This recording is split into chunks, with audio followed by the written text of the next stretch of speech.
You're scrolling through Ravelry or social media and someone has made the perfect jumper that you have been waiting for. You've already got the yarn in your stash. You're desperate to cast on a new garment project. So you click on that pattern page. You check out the size range and are sorely disappointed to find that this jumper does not go up to your size. It's frustrating. It's really disappointing. Let's talk about it.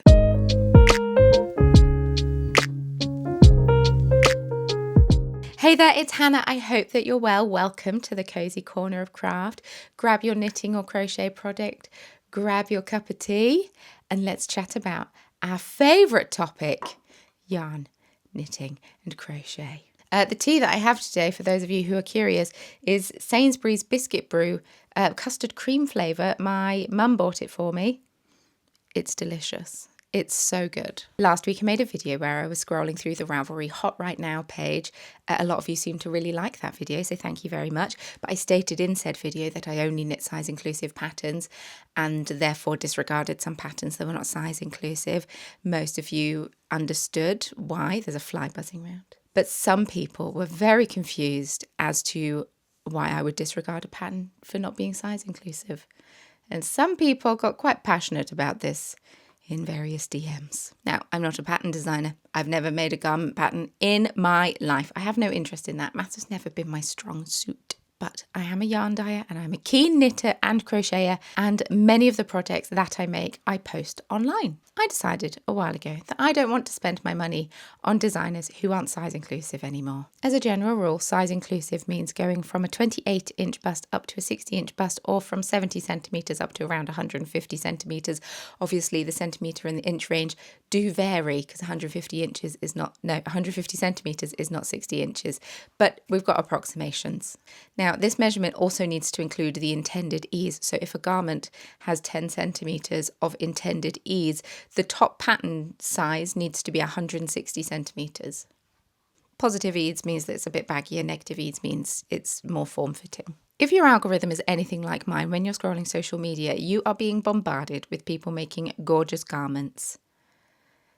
Honestly, the things that people make it's beautiful and truly inspiring. Now, people are making recommendations for patterns left, right and centre, as they should if they've enjoyed making it. I have been bigger than I am right now. I have been smaller than I am right now. And there's been a few times where I have looked up a pattern and my size range is not in the pattern. Like, there's one garment in particular that I really wanted to knit. It was a really popular garment that loads of people have made, perfect for an advent calendar. And I had a look and my bust measurement was the same as the top size, and that's without the intended ease of the pattern. So I couldn't make it. It wouldn't have fit the way that the pattern is meant to fit. It's so disheartening when you see these patterns, because if you're like me, you're already thinking about the yarn that you would use. And you already know what's in your stash upstairs and you're excited and you're looking it up only to find that you can't even knit it anyway. Especially if it's a viral pattern, it can make you feel somewhat excluded from the hobby itself. And if you're on either side of the size spectrum, it really narrows the amount of patterns that you're able to make, because why should you have to do more maths just to expand the size range that the designer should have done anyway? I understand that I'm in a very niche scenario. A lot of the projects that I make, I do end up sharing online. This means that I'm constantly promoting things. I'm not being paid to promote things, but I am constantly promoting things. If I'm sharing knitting projects, I'm essentially sharing, I don't know, the project bag, the yarn, the pattern, the knitting needles. This is all promoting things, even if I'm not being paid for it. And every endorsement that I make, I want to make sure that the people that I am endorsing have the same standards that I have. I'm potentially sending people towards the designer, towards the pattern, towards the yarn dyer, and I want to make sure that everything aligns as best I can. I'm basically encouraging people to make the things that I'm making without actively saying, hey, make this, and I'm helping to create visibility for that design. I don't want to make myself sound like I'm a big knitfluencer, but regardless of your audience size, if you're sharing the things that you're making, you are promoting that thing. Like, I'm not a huge creator. I have a lot of subscribers here on YouTube, but a lot of them aren't active. I gained them quite a long time ago. And so a lot of the subscribers I have don't actively watch my video. I don't get hundreds of thousands or even tens of thousands of views on a video, but that doesn't matter. I have a platform. That means I need to think about who I'm amplifying. And I want to amplify people who bother to do the work to include everyone in their pattern design. I'm not telling you not to make something that's size inclusive. That's entirely up to you. You can make whatever you want. It's a standard that I have. It's not one that I'm intending to inflict upon others. It's just something to bear in mind. There can be tricky situations sometimes. Sometimes there's a designer that you love who comes out with a new pattern that you adore, or you go to a knit group and you all decide to have a make along. You got the perfect yarn in your stash to make the garment and you're excited to cast on. So you go and check out the pattern. You check out the size range. You're a 60-inch bust. Hopefully that will be fine. Oh, you can't knit that pattern. It only goes up to a 50-inch bust.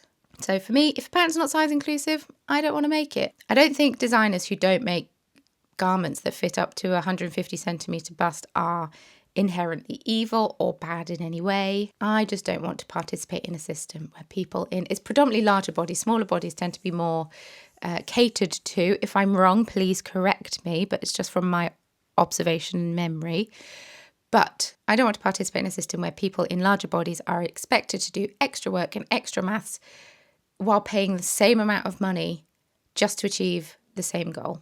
It can be really hard to maintain. If you've got the same boundary, it can be really, really hard to maintain that boundary, especially if you're chatting with friends or doing a make-along in a knitting group. But I would try to encourage the knitting group to pick a different pattern. Maybe you could suggest another pattern or find something that is size inclusive, that is a similar vibe. There are so many amazing size inclusive designers out there. So if you have any recommendations, don't forget to leave them in the comments down below so we can all share together. In the Ravelry video, a few people offered the advice that the top size, some designers don't offer the top sizes because they can struggle to find testers in those sizes. This, I do understand that this is quite a problem, and they don't want to offer out a pattern that hasn't been tested. I get it. I can imagine it's very difficult to find testers to test every single size, especially if you're a small designer. If you're a big designer, it's probably very easy. But if you're just starting out, I imagine it's very, very difficult. There are fewer people in some sizes than others, and they also need to be free to have that time to commit to the test knit. Some test knits are given such a strict timeline that even with the best of intentions, people in the larger sizes would not be able to complete that garment in time, because it is significantly more knitting to knit a larger garment than it is a smaller garment. So pattern testers need to be able to have the time to complete the garment. Honestly, this is why I haven't done test knit in so long. I've done a few test knits in the past, but I don't have the time to commit to it now, and I don't want to let the designer down. So I just pass. As I've acknowledged, finding testers must be difficult. I'm not denying that fact. I just don't think saying, oh, we couldn't find testers in these sizes should actually be the end of the conversation. It shouldn't be, I can't find testers in these sizes, so I'm just not going to offer that size. To me, that's not good enough. I have seen, now, please correct me if I'm wrong in this. Like I've said, I'm not a pattern designer. I am very open to hearing feedback and having my opinion changed. I understand that designers don't want to put patterns out that haven't been test knitted.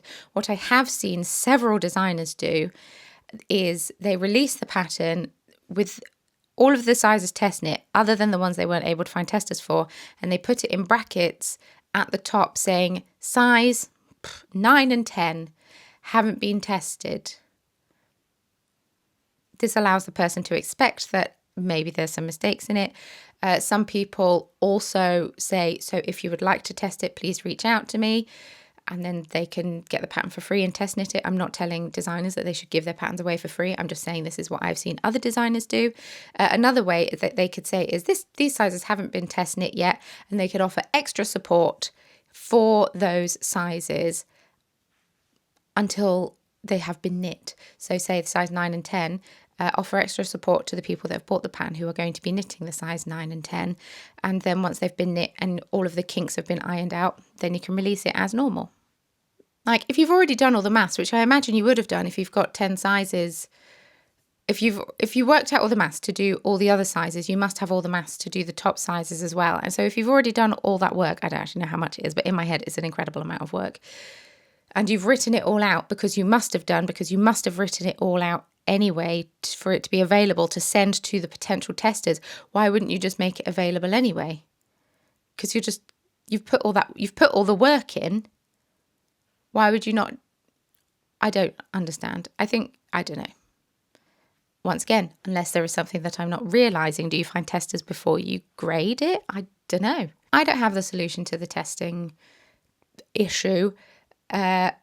Some potential solutions, making sure that all testers have an appropriate time to actually complete the garment, because offering 2 weeks to make a full jumper for a 60-inch bust is just entirely unrealistic.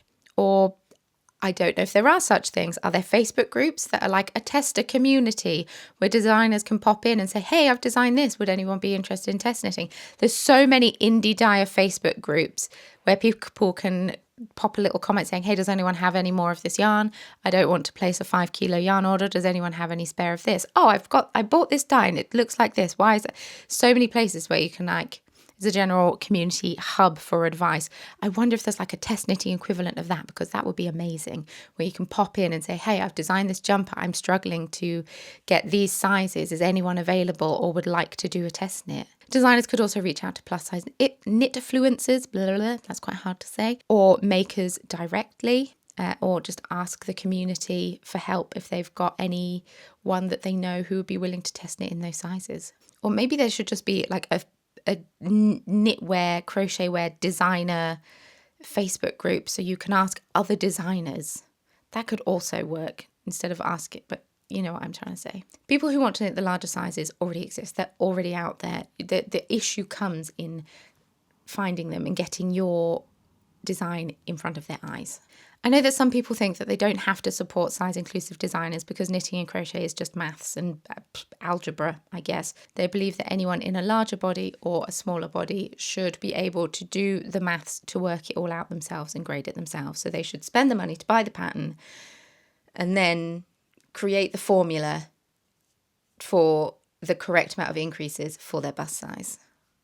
I know some people choose to do this anyway because they know how garments fit best on them and what looks best on them in their opinion, and that's amazing. I love that for you. I'm actually quite envious of that skill that you have. Maybe it's incredibly easy if you are a very experienced and confident knitter to make such modifications for a pattern, but if you're a beginner, a noob, if you will, you might not have the skills or the confidence to be able to pull that off. I know I don't. I very much do not. I've been knitting for a very long time and I do not stray far from the pattern page. I just don't understand why people who aren't included in the size range should have to pay for the pattern and then basically completely re-engineer the pattern to work out yoke depth, sleeve decreases, cast on stitches. Meanwhile, somebody else can just buy the pattern and follow it. That doesn't seem fair to me. That doesn't seem fair at all. All this to say, I don't want to police anyone's makes. I'm not going to tell you what you can and can't make. You can do whatever you want. You can have whatever you want on your needles. That is entirely your prerogative. What you have in your project bag is none of my business. The beauty of morals, opinions and standards is that everyone can have their own. We can all do what we want. I choose personally to prioritise patterns that are size inclusive. So if somebody clicks on my pattern who wants to make it, they can. I don't want to make non-size inclusive patterns, even if they're absolutely beautiful and they're trending and everyone is making them and I'm desperate to cast one on. I just don't want to promote patterns that are excluding people on my social media. And I think that's okay. Not to mention, if I'm making a shop sample using my own yarn that I'm going to have at shows and stuff, I want to be able to be like, oh yeah, you can knit this. Everyone can knit this. This fits a range of sizes that includes you. You can knit this. Please buy my yarn and make one yourself. I'm very fortunate in that at the moment, most of the patterns that I click on, I can fit in the size range available to me. I know most of the time that I can fit in a garment that I like.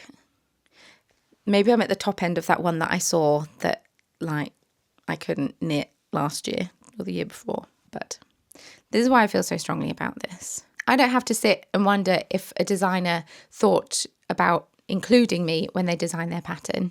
When I share things that I'm making, there are people in all sizes watching me, and I want to include as many of them as possible. So when I say I don't want to make size inclusive patterns. I don't want to promote size inclusive patterns. When I'm doing a scrolling Ravelry Hot right now, I'm going to do another one of those because you really, really liked it, but I'll do them seasonally. Don't worry, you won't get fed up with them. I will click into a pattern and say, no, I'm not going to focus on this pattern anymore because it's not size inclusive, because everything, that video at the moment has been viewed by over 4,000 people. So every pattern that I've shown on there was seen by over 4,000 people. And I don't want to promote patterns that aren't size inclusive. I'm not telling you what you can and can't make at all. If you don't want to make a size inclusive pattern, you don't have to make a size inclusive pattern. I'm just saying who I get to spend my money, time and yarn on, and I get to choose who I want to promote on my social media. Personally, I would rather support the designers who are making the effort to include as many people as they can. And that's on me. Thank you so much for watching this video. I hope that you enjoyed it. Please let me know any thoughts that you have down in the comments down below. Have you ever thought about size inclusive patterns? It was also brought up to me about size inclusive patterns for hats, socks, etc. And that hadn't even crossed my mind. A one size fits all hat, what a terrible idea. A one size fits all sock, that also doesn't work. And that hadn't even crossed my mind. So thank you so much for bringing that up to me if that was you. But yes, I'm very open to hearing your feedback if you say it in a polite and constructive way. And yeah, thank you so much for watching this video. Who are your favourite size inclusive designers? What garments do you have on the needles at the moment? If you enjoyed this video and you would like to see more from me, I post a new video here every single Friday. And I also have a Patreon wherein you can have an extra video from me every single week. So it'd be lovely if you were to subscribe if you wanted to. If once a week isn't quite enough, I also post frequently on social media. I've started to do more short form content over on Instagram. I don't know, I'm quite enjoying doing reels at the moment. I am posting them also over onto YouTube, but you see them first on Instagram and TikTok, and then I'll bring them here a bit more spaced out so I don't run out of content for YouTube. Anyway, thank you so much for watching this video. Give it a thumbs up and hype it if you wouldn't mind. And I will see you all very soon in my next video. Bye.